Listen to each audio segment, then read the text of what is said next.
Assalamualaikum warahmatullahi wabarakatuh. Hai para pencinta catur dan para caturmania, selamat datang kembali di Legenda Catur Dunia. Di video kali ini saya akan berikan cuplikan partai yang dimainkan oleh juara dunia ke-6, yaitu Mikhail Botvinnik, saat berhadapan dengan Lajos Sportis di turnamen di Monte Carlo tahun 1968. Di game kali ini, kawan-kawan bisa melihat bagaimana kombinasi permainan dari Mikhail Botvinnik dengan kedua betengnya di permainan babak tengah atau middle game. Diawali dengan permainan dua betengnya, Mikhail Botvinnik dapat menghancurkan pertahanan Lajos Sportis di babak pertengahan. Bagaimanakah keseruan kombinasi permainan dari Mikhail Botvinnik kali ini? Kita langsung saja kawan-kawan ke permainan. Mikhail Botvinnik memegang putih mengawali permainan dengan pion C4, pembukaan Inggris atau English Opening, dibalas Sportis pion E5, kuda C3, kuda F6, pion G3, pion D5, pion pukul pion, dipukul balik dengan kuda gajah ke G2. Di sini kita dapati permainan English Opening dengan variasi dua kuda.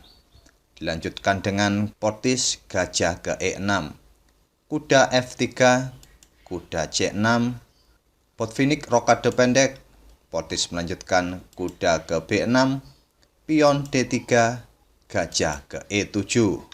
Botvinnik melanjutkan langkahnya dengan pion A3, bermaksud untuk mendorong pion di lajur B, dihadang dengan pion A5 oleh Sportis. Botvinnik pun melanjutkan pengembangan gajahnya ke E3. Sportis juga rokade pendek, kuda ke A4 mengajak untuk bertukar kuda. Tantangan diterima kuda pukul kuda, menteri pukul kuda. Sportis melanjutkan gajah ke D5, beteng putih ke C1, beteng hitam ke E8, beteng putih naik ke C2. Terlihat Botvinnik ingin menumpuk betengnya di lajur C. Tentu lajur C yang sudah semi terbuka ini dimanfaatkan penuh oleh Mikhail Botvinnik, menghimpun kekuatan di sayap menteri dengan menumpuk betengnya. Direspon oleh Sportis gajah ke F8, membuka jalan bagi beteng untuk membackup pion yang ada di E5 untuk didorong ke peta E4. Botvinnik pun melanjutkan rencananya dengan beteng ke C1, kuda ke B8. Di sini terlihat Sportis ingin menjebak beteng apabila beteng pukul pion yang ada di C7, yang kemudian nantinya gajah atau kuda kembali ke peta C6, sehingga beteng yang ada di C7 akan terjebak. Sebetulnya dalam posisi seperti ini, hitam sebaiknya atau patut mempertimbangkan langkah pion H6. Selain untuk mengontrol peta G5, langkah pion H6 ini adalah langkah wait and see, yaitu langkah untuk menunggu langkah-langkah berikutnya dari putih. Tapi di posisi seperti ini, Lajos Sportis membuat jebakan untuk Mikhail Botvinnik dengan kuda ke B8. Botvinnik tetap memukul pion yang ada di C7, menerima perangkap yang disiapkan oleh Lajos Sportis. Sportis pun melanjutkan rencananya dengan menjebak beteng gajah ke C6. Sekarang posisi beteng putih di C7 terjebak, sekaligus gajah mengancam menteri putih.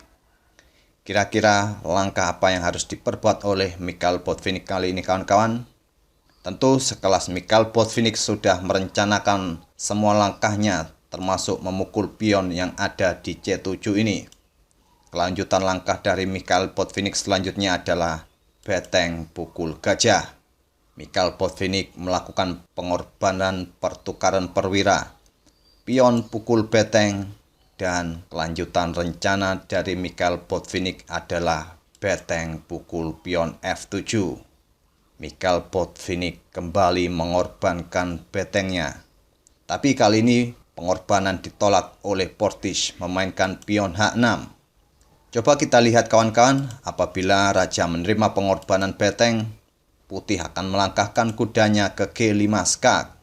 Bila raja kembali ke G8, menteri putih akan ke C4 skak. Raja ke H8, kuda ke F7 skak. Raja kembali ke G8, kuda ke H6 open skak. double skak, raja ke H8, dan menteri ke G8 skak mat. Dan apabila dalam posisi seperti ini raja menghindar ke E7, gajah putih akan pukul pion di C6 menggarpu kedua beteng hitam.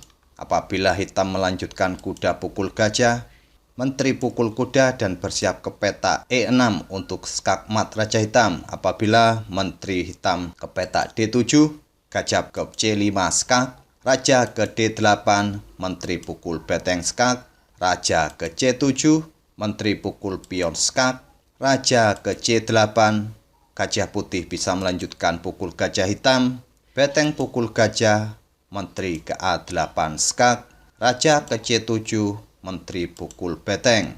Dan dipastikan hitam kalah dengan variasi seperti ini. Oleh karena itu kawan-kawan, di permainan aslinya saat Mikhail Botvinnik menawarkan pengorbanan betengnya, Lajos Sportis menolak dengan pion H6. Botvinnik melanjutkan pergerakan betengnya ke B7. Menteri hitam ke C8 kembali mengejar beteng putih. Menteri putih ke C4 skak, raja ke H8. Dan sekarang bagaimana kawan-kawan kelanjutan dari langkah Botvinnik kali ini? Mungkin kawan-kawan bisa menebaknya langkah berikutnya. Silakan pause video ini untuk beberapa detik dan temukan langkah kelanjutan dari Mikhail Botvinnik untuk menekan pertahanan raja hitam. Apakah sudah ketemu kawan-kawan langkah dari Mikhail Botvinnik selanjutnya? Botvinnik kembali mengorbankan betengnya, yaitu melangkahkan kuda ke H4. Bersiap untuk melangkah kembali ke petak G6. Pengorbanan kali ini diterima, menteri pukul beteng. Botvinnik melanjutkan langkah kuda ke G6 skak, raja ke H7, gajah ke E4. Bersiap untuk open skak dengan pukul gajah hitam. Gajah pun menghindar ke D6. Kuda pukul pion open skak ditutup dengan pion.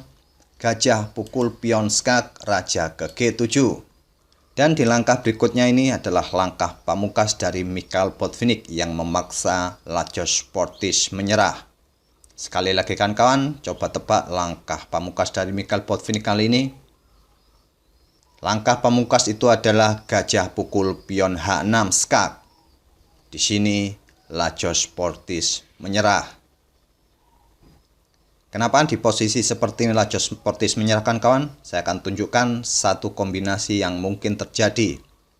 Yaitu apabila raja menerima pengorbanan gajah, menteri putih akan ke H4 skak, raja ke G7, menteri ke H7 skak, raja ke F6, menteri putih bisa pukul menteri hitam, namun terlebih dahulu kuda ke G4 skak, raja ke E6, dan menteri pukul menteri.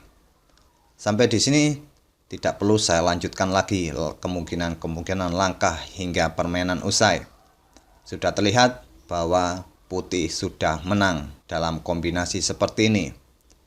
Terima kasih kawan-kawan telah menyaksikan video kali ini. Sampai bertemu di video-video berikutnya dari legenda catur dunia.